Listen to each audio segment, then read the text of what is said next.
Shalom Bacha, que Hachem vous protège, vous donne la santé, la joie, la prospérité. Amen. Aujourd'hui, on vit une génération très dure, une génération de guerre, une génération d'instabilité, d'hypocrisie. Et je peux même vous dire que la jeunesse d'aujourd'hui, elle est un peu différente que la jeunesse que nous avons connue avant. Et le bon et le mauvais mélangés. Dans la politique, on voit pas de vérité. On ne sait pas qui croire. Bien sûr que il y a quelque chose qui se passe derrière tout ça. On est dans un monde faux. Je vais vous raconter une histoire qui m'a beaucoup marqué. Que cette histoire-là, elle m'a fait comprendre c'est quoi le monde de la vérité et le monde du mensonge. Je suis parti en Argentine pour voir mon ami M. Rosenthal alav shalom qui était gravement malade. Et on m'a dit que tout d'abord,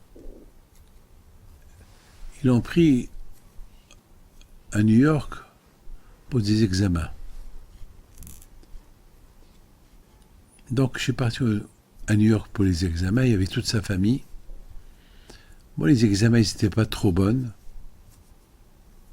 mais il y avait quelque chose de bizarre. Dans la salle d'attente, il y avait un monsieur que personne ne connaît et qu'il est venu demander à ses enfants le nom du malade. Il est resté toute la journée en train de lire Tehillim sur lui. Et vers le soir, il est parti. Malheureusement, M. Rosenthal était très malade, 2 ans de maladie.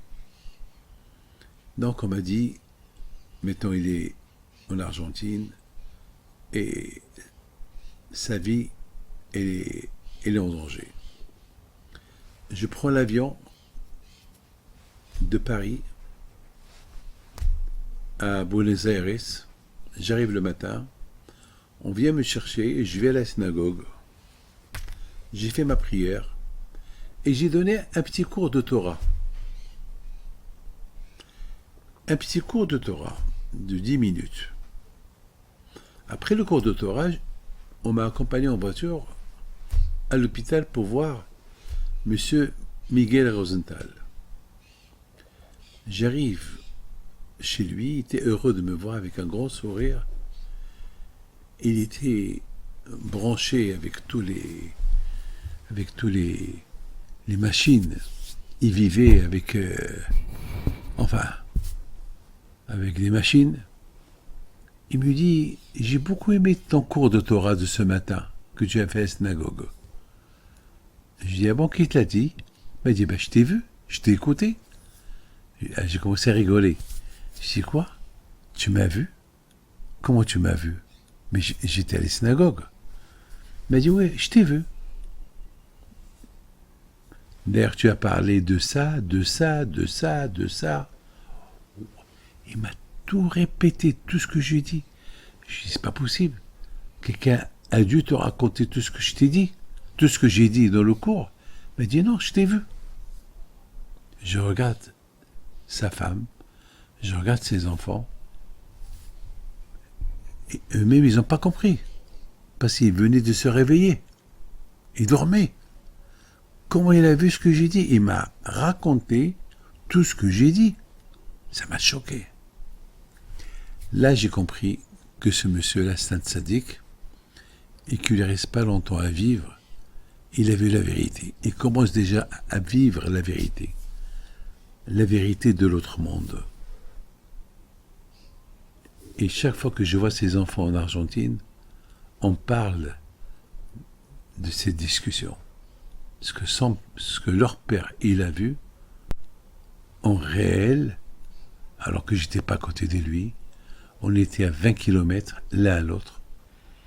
Cette histoire, elle s'est passée il y a à peu près 15 ans. Et à cette époque, il n'y avait pas de téléphone, comme qu'il y a les iPhones et tout ça. Comment? Eh bien, mes amis, c'est ça. C'est ça, mes amis, ce que je viens de vous dire. Ce monde-là, c'est un monde de mensonges. Malheureusement, il n'y a que à travers la Torah. On peut voir la vérité. Mais la Torah, si on n'est pas dans la Torah, on vit dans le mensonge. Malheureusement, les gens aujourd'hui, chacun y cherche sa façon, là où il a le plaisir au vivre, il le fera. Mais ils oublient le vrai plaisir. Le vrai plaisir sera après 120 ans. C'est là-haut. Après, mais de mes temps, on se prépare. C'est vrai, oui, il y a des gens qui ne veulent pas qu'on parle de ce qui se passe plus tard. Mais il faut savoir. Parce qu'on vit dans le mensonge. Est-ce que vous allez laisser votre fils mentir, vivre dans le mensonge? Non. Vous allez lui dire, non, c'est pas vrai. Mais mes amis, c'est ce que je suis en train de vous dire. Que vivre dans la vérité dans ce monde-là, alors tu continueras après 120 ans à vivre dans l'autre monde, dans la vraie vérité. Mais si dans ce monde-là, tu veux rien que vivre dans le mensonge, alors, plus tard, qu'est-ce qui reste pour plus tard? Mes amis, cette histoire-là de M. Rosenthal, jamais je l'oublierai. Elle me suit. Comment quelqu'un, il m'a vu, il a entendu un cours que j'ai fait au moment que lui était en train de dormir. Et moi, j'étais à 20 km de lui. Comment? C'est des choses qu'on ne peut pas comprendre. Mes amis, que Hachem vous protège, que le bon Dieu fasse qu'on soit toujours dans le Hémet. Amen.